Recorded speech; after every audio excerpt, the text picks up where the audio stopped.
नमस्कार। बीए प्रथम वर्ष विषय हमारा हिंदी का शिक्षण शास्त्र। इसके अंतर्गत कि हम नाटक और एकांकिक शिक्षण की विधियों के बारे में चर्चा करेंगे।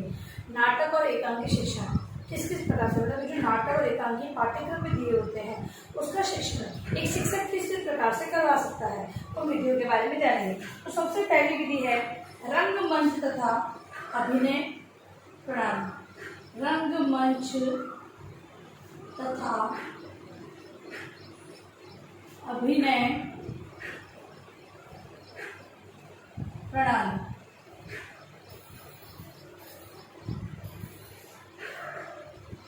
लिखा हुआ उसे समझ में आ रहा है कि रंगमंच मतलब एक मंच पर किसी भी अभिनय को प्रस्तुत करना।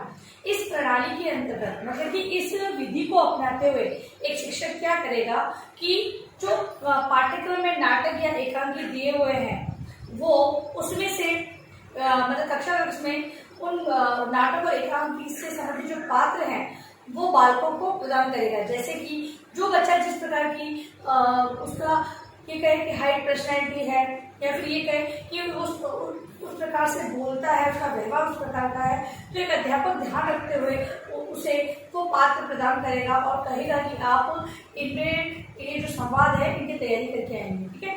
अब जब अध्यापक इन बालक जब इन नाटक और एकांकी को याद कर लेंगे, अपने अपने पात्रों को सही प्रकार से तैयारी कर लेंगे, तब अध्यापक स्वतंत्रता दिवस हो सकता है, कोई भी सांस्कृतिक कार्यक्रम हो सकता है, विभिन्न प्रकार के उत्सव पर जयंतियां मनाई जाती है, उन पर कभी भी जब हमारे यहाँ पर ऐसे कार्यक्रम आयोजित हो वहां पर रंगमंच पर मतलब कि स्टेज पर इन नाटक और एकांकियों का प्रस्तुतिकरण करवा सकता है। लेकिन इसमें ये प्रॉब्लम आएगी कि जो अध्यापक है इसमें तैयारी का जब समय लगता है, विद्यार्थियों को तैयारी करवाने के लिए अध्यापक को भी जुटना पड़ता है।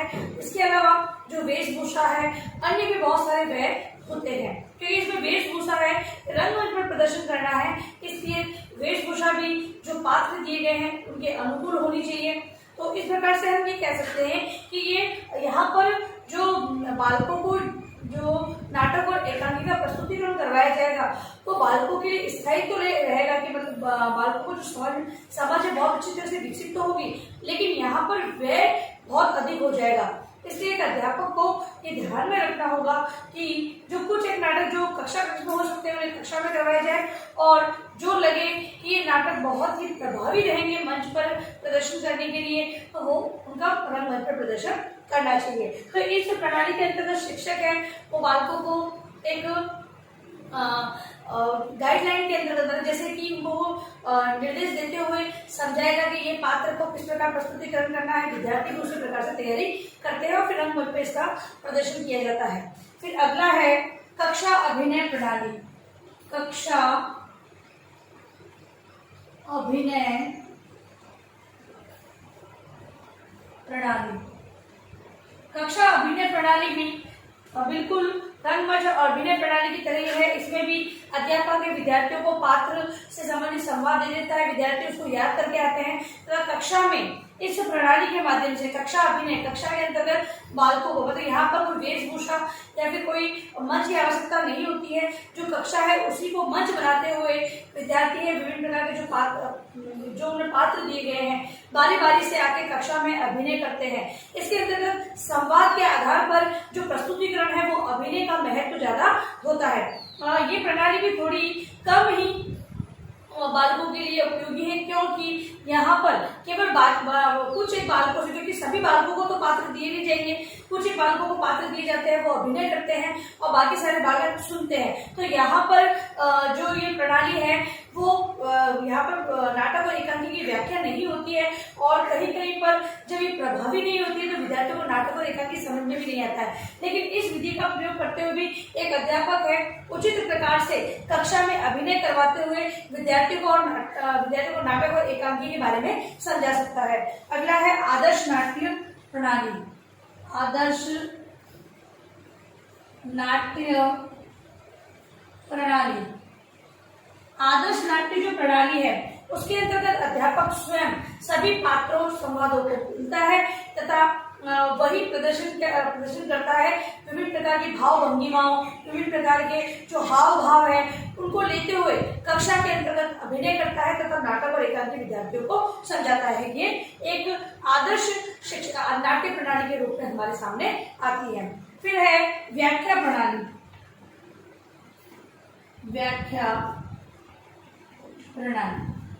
व्याख्या प्रणाली के अंतर्गत एक अध्यापक है, कक्षा कक्ष के अंतर्गत पाठ के रूप में पूरी व्याख्या करते हुए नाटक और एकांकी को पढ़ाता है। उसमें निहित शब्दों के अर्थ बताता है, विभिन्न प्रकार के जो वाक्य दिए होते हैं उन वाक्यों के अंतर्गत क्या बताया गया है, विषय वस्तु की समझ बालकों के अंदर विकसित करता है। तो इस प्रकार से व्याख्या प्रणाली के अंतर्गत नाटक और एकांकी से संबंधित संपूर्ण जानकारी व्याख्या के रूप में विद्यार्थियों को दी जाती है। और लास्ट है समवाय प्रणाली।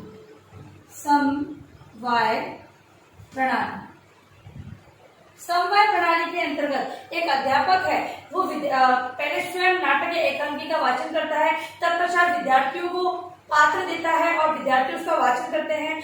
और इस विधि के अंतर्गत विद्यार्थियों को शब्दों से संबंधित अर्थों के अर्थ बताए जाते हैं। कहीं कहीं पर विद्यार्थी जब अशुद्ध उच्चारण करते हैं उनकी अशुद्धियों का संशोधन किया जाता है, यानी कि जो पाठ योजना जो बनाई जाती है उसी आधार पर जिस प्रकार हम निबंध और आत्मकथा या रिपोर्टाज को विद्यार्थियों को पढ़ाते हैं, उसी प्रकार से नाट्य शिक्षण के अंतर्गत नाटक और एकांकी को भी समवाय विधि से उसी प्रकार से पढ़ाया जाता है। तो एक अध्यापक है अपनी कक्षा के अंतर्गत या कक्षा से बाहर भी इन विधियों या प्रणालियों को अपनाते हुए विद्यार्थियों के अंतर्गत नाटक और एकांकी से संबंधित समझ को विकसित कर सकते हैं। नाटक और एकांकी है वो उनमें पात्रों के आधार पर ही विद्यार्थी के व्यवहार में परिवर्तन लाने का प्रयास किया जाता है। जब तक कि बालकों को उन पात्रों के बारे में सारी जानकारी प्राप्त नहीं होगी तब तक वो अपने व्यवहार में परिवर्तन नहीं ला सकते। इस हेतु एक अध्यापक को इन प्रणालियों को अपनाते हुए जहाँ पर जिस प्रकार की व्यवस्था हो, जिस प्रकार के हमारे पास साधन उपलब्ध हो, उन साधनों को ध्यान में रखते हुए अध्यापक को इन प्रणालियों को अपनाना चाहिए तथा कक्षा कक्ष में जो शिक्षण है उसको प्रभावी बनाने का प्रयास करना चाहिए। अब देखिए गृहकार्य प्रश्न आप लोगों का। गृहकार्य आपका प्रश्न है,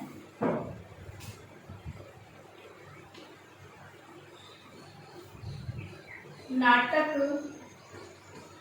एवं एकांकी शिक्षण की विधियों का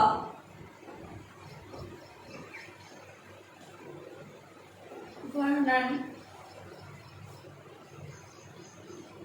करें। ठीक है, ये आपका गृहकार्य प्रश्न है।